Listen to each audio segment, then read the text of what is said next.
what I value as being important now in terms of how to live my life, and I'm in the last third or quarter of my life. I mean, let's be realistic. I have X number of years. I might have X number of days left in my life. And what I really feel comfortable with is knowing that I have some rudimentary but consistent value system that guides me in my later years. And for me, that involves very practical things. Like, I need to grow food. I love to grow food. I love to cook. I love to be around other people with regard to food. I mean, it's something human beings been doing for thousands, since their existence. Survival involves food and communion with people. So growing food to me is so essential to who I am, and to who I am in relation to my wife, to my children, my extended family, to friends.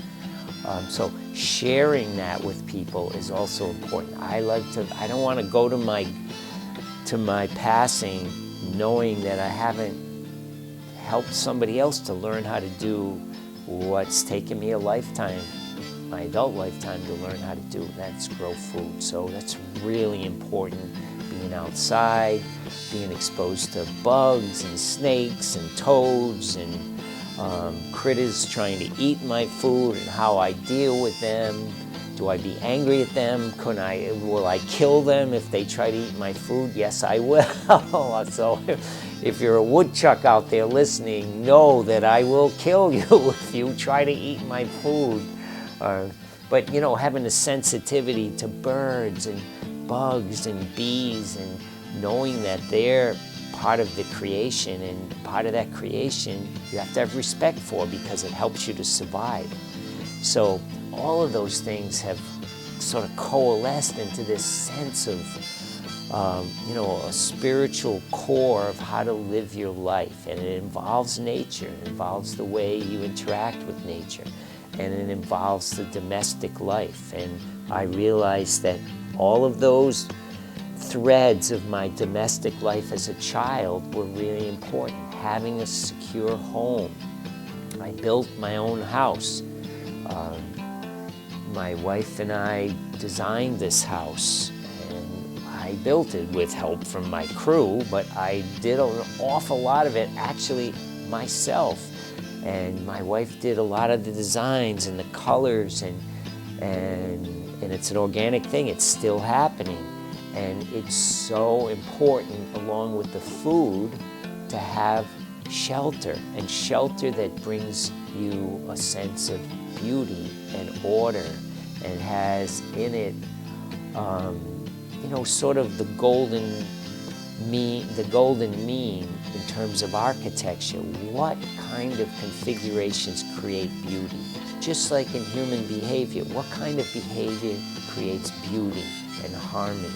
Well, the same thing applies to the way you cook food, use food, the space you create in your house. Do you have a lot of light in your house? Do you have warmth in your house? Do you have, soothing colors? All of these things are reflected in the garden and in the house. So bringing the garden into the house and vice versa is part of my philosophy of life and part of my existence.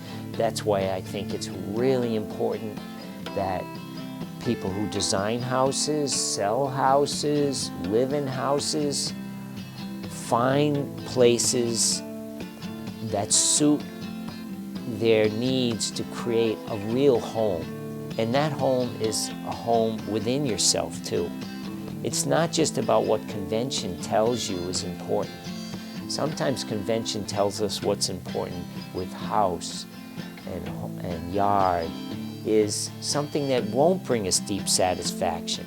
And so how can we as a society create, for instance, housing and land use that creates ongoing beauty for people within their own life and for their neighbors' lives, So I think all of that is really important. That's why I like to share my home with people, with family. I like to play music in my home. I've become a musician in the last 5 or 6 years, and that is also complementary to food, because people have for centuries and forever played drums or sang songs about food, about being thankful, about, suffering a little bit. So music and food go together. Music goes into a home that's beautiful, that has good acoustics, that has just, again, these various harmonious elements that bring about a sense of well-being. And I think when you have these things going for you, especially as you get older and your body is changing and you're becoming closer to the end of the life as we know it, you feel less afraid of death. You feel less intimidated by it. Am I afraid of it? Yeah, I don't want to go. You're not going to talk me into that routine at this point. I have deep survival instincts. But, the more you're with nature, and you're outside and you pay attention to the elements, you see that things come and go. That's the great cycle of life. Things decay, but, life arises again. And songs begin and songs end. And maybe the ending of that song inspires somebody else to sing a new song or create a new song. Maybe seeing a beautiful house, maybe seeing a house that's in decay, but you can sense, at one time this house was beautiful.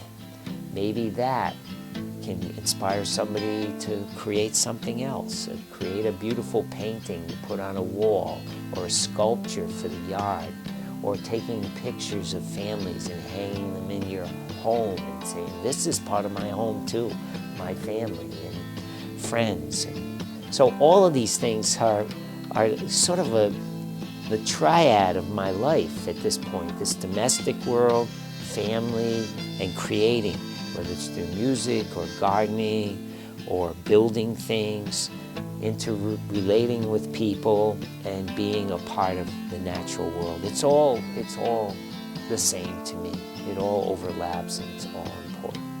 So I try to wake up and live my life like that. Do I have moments of doubt? Every day I have moments of having the blues. I have doubt. I have disharmony. I am a human being. So, but all you can do is develop practices and patterns in your life that bring you a sense of being grounded and fulfilled and enriched and give back to others. Love, that whole notion of love. I mean, all the great philosophers and spiritual leaders, they talk about that. They don't talk about books. They don't talk about, you need to follow this exact rule. They talk about love. They talk about love.